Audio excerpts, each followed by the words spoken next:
9-10 ఏళ్ల నుంచి ఈ ప్రభుత్వం చేత కేసీఆర్ గారి అనుగ్రహంతో మా ఇళ్లలో 2 సంక్షేమ పథకాలు 3 సంక్షేమ పథకాలు అందుకున్నటువంటి మేము ఖచ్చితంగా ఈ ప్రభుత్వాన్ని దీవించాలి, గెలిపించినట్టయితే ఇంకా మరెన్నో పథకాలతోని మొన్ననే బీఆర్ఎస్ పార్టీ విడుదల చేసిన మేనిఫెస్టోని చూసినాము. మా మహిళలకు ఆర్థిక భారం అవుతున్నటువంటి గ్యాస్ సిలిండర్ ధరను కూడా 400కి ఇస్తామని చెప్పడం జరిగింది. మరి అదేవిధంగా కరోనా సమయంలో ఎంతోమంది విలువైనటువంటి ప్రాణాలు కోల్పోతే ఆ కోల్పోయినటువంటి ఇళ్ళ కుటుంబాలందరూ కూడా అనాథలైనరు. కాబట్టి ఈరోజు అందరికి 93 లక్షల ఇళ్లలో మరి కేసీఆర్ ధీమా ఒక పథకం ఏర్పాటు చేస్తున్నారు. కాబట్టి మరి ఇటువంటి అనేక పథకాల ద్వారా మా కుటుంబాలలో వెలుగు నింపిస్తున్నారు, మా కుటుంబాలలో ఒక భరోసా కల్పిస్తున్నారు. కాబట్టి కేసీఆర్ గారిని గెలిపించాలి, మీ అందరినీ కూడా గెలిపించాలనే లక్ష్యంతో వాళ్ళందరూ కూడా ముందుకు వస్తున్నారని చెప్పడం జరుగుతుంది. వరంగల్ వెస్ట్ 2009లో ఏర్పడ్డ దగ్గర నుంచి దాస్య వినయ్ భాస్కరే ఇక్కడ ఎమ్మెల్యే గెలుపొందుతూ వచ్చిండు. ఇప్పటికి ఇది 5వసారి పోటీలో దిగిండ్రు. మీరు ఇప్పటిదాకా చూపించినటువంటి మార్క్ ఏంటంటే ఏం చెప్తారు? ఈ కాజుపేటకు ముఖధారమైన కాజుపేట నుంచి చివరి వరంగల్ ఎంజిఎం వరకు కూడా మరి అభివృద్ధి నేను చెప్పడం కాదండి, మరి మీకే కనబడుతుంది. వెడల్పైనటువంటి రోడ్లు కానీ, జంక్షన్స్ కానీ, డివైడర్స్ కానీ గతంలో మీరు చూసినట్టయితే ఈ 40-45 ఏళ్ళ క్రితం నిర్మాణం చేపట్టినటువంటి ఈ బ్రిడ్జ్ ఇప్పుడు మారినటువంటి పరిస్థితులలో మరి పెరిగినటువంటి జనాభాను దృష్టిలో పెట్టుకొని పెరిగినటువంటి వాహనాల రద్దీని దృష్టిలో పెట్టుకొని ఆనాడు 2009లో కూడా నేను సమైక్య రాష్ట్రంలో శాసనసభ్యుని. ఆ రోజు నేను ఆ ప్రభుత్వాలకు ముఖ్యమంత్రికి అనేక వాళ్ళు విజ్ఞప్తి చేయటం జరిగింది. మరి అనేక సందర్భాల్లో ధర్నాలు కూడా చేయటం జరిగింది. అయినా కూడా ఆ ప్రభుత్వాలు చెల్లించలేదు. కానీ తెలంగాణ రాష్ట్రం ఏర్పడిన తర్వాత తొలి రోజులలోనే గౌరవ ముఖ్యమంత్రి గారు మరి 60-70 కోట్లు శాంక్షన్ చేయించి ఈ పెరిగినటువంటి జనాభా రద్దీని నియంత్రించాలి.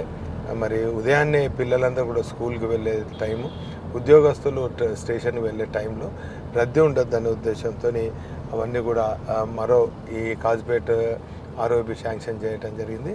అది మొత్తానికి పూర్తయింది. ఇంకా కొంత సెంట్రల్ గవర్నమెంట్ ఇది రైల్వే పోర్షన్ మాత్రం ఆగింది.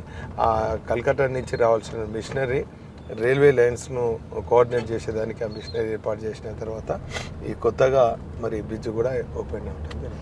గతంలో మనం ఎమ్మెల్యేలని లేకుంటే అభ్యర్థుల్ని ఎప్పుడు తమ ప్రోగ్రెస్ కార్డు వాళ్లే చెప్పుకోవడం అనేది కనిపించలేదు. ఈసారి ఫర్ ద ఫస్ట్ టైం అటు సీఎం దగ్గర నుంచి బీఆర్ఎస్ లీడర్లు అందరూ చెప్పుకుంటూ వస్తున్నారు, ఇంక్లూడింగ్ సిట్టింగ్ ఎమ్మెల్యేలు కూడా. ఇదంతా మేము చేసినాం, బట్ ఇది చేయలేకపోయినాము అనేది. అట్లాంటిది ఏమన్నా ఉందా? ఇప్పుడు దాకా పెండింగ్ ఉంది, ఈసారి ఇప్పుడు కంప్లీట్ చేస్తా అనేది ఎన్నికైన వెంటనే? అంటే వాస్తవంగా ప్రోగ్రెస్ రిపోర్ట్ అందించవలసిన బాధ్యత ఒక ప్రజాప్రతినిధి అయిన ఉన్నది. ఎందుకంటే పిల్లలకు కూడా ఎగ్జామ్స్ పెడితే టీచర్లు ప్రోగ్రెస్ రిపోర్ట్ ఇస్తారు. నేనైతే పాస్ మార్క్స్ కాదు, డిస్టింక్షన్ కాదు, ఫస్ట్ క్లాస్ మాత్రం పాస్ అవుతా. అంటే 50,000 పైచలతో నేను గెలవబోతాను. సో ఇప్పుడు మీరు పెండింగ్ లో ఉన్నది అనుకుంటే ఏమున్నాయి? డిస్టింక్షన్ కాదు, ఇంకా నేను ఇప్పుడు ఫస్ట్ క్లాస్ లో ఉన్నా అంటే ఇంకేం పెండింగ్ లో ఉన్నాయి అనుకుంటున్నారు?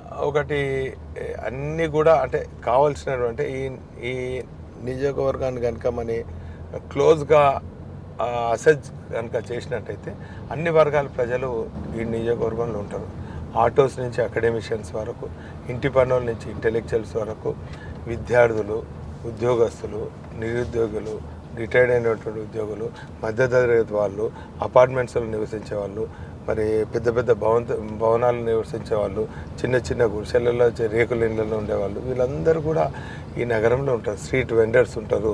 ఇంకో మాటలు చెప్పాలంటే స్ట్రీట్ రౌడీస్ కూడా ఇక్కడనే ఉంటారు. అన్ని వర్గాల ప్రజలు ఉంటారు. కాబట్టి ఈ వర్గాలన్నిటి అవసరాలను క్యాటర్ చేసే విధంగా నేను నా దినచర్యను నేను ఒక టైం టేబుల్ లాగా ఫిక్స్ చేసుకున్నాను. ఉదాహరణకు చెప్పానంటే ప్రతి శుక్రవారం నేను అమ్మవారి భద్రకాళి అమ్మవారి భక్తుని, భద్రకాళి అమ్మ దర్శనం తర్వాత 9:30కి దర్శనం చేసుకొని 10 నుంచి 1 గంట వరకు మా వార్డ్ ఆఫీసులలో ప్రజలతో ముఖాముఖి అనే కార్యక్రమం నిర్వహిస్తాం. అక్కడ 5 డివిజన్ పరిధిలో ఉన్నటువంటి అధికారులు, ప్రజలు, ప్రజాప్రతినిధులు, ప్రజల సమస్యలు పరిష్కరించడానికి వచ్చినటువంటి వాళ్ళందరూ కూడా ఉంటారు.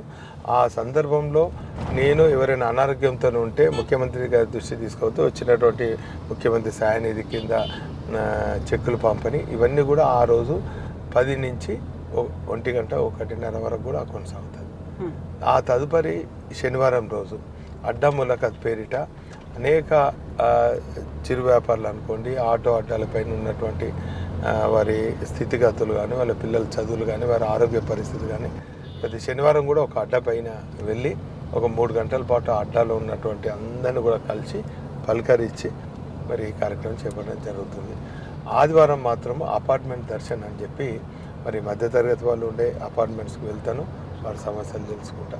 మంగళవారం నా గెలుపు కోసం కృషి చేసినటువంటి మా పార్టీకి వెనుబొక్క లాంటి మా పార్టీ గులాబీ కుటుంబ సభ్యులతోని ప్రతి మంగళవారం 9:30 నుంచి 1:30 వరకు అన్ని వాళ్ళతోని మాట్లాడి చర్చించుకున్న తర్వాత వాళ్ళతో భోజనం చేసి ఒక హాఫ్ డే మాత్రం నేను ట్యూస్డే లీవ్ తీసుకుంటాను.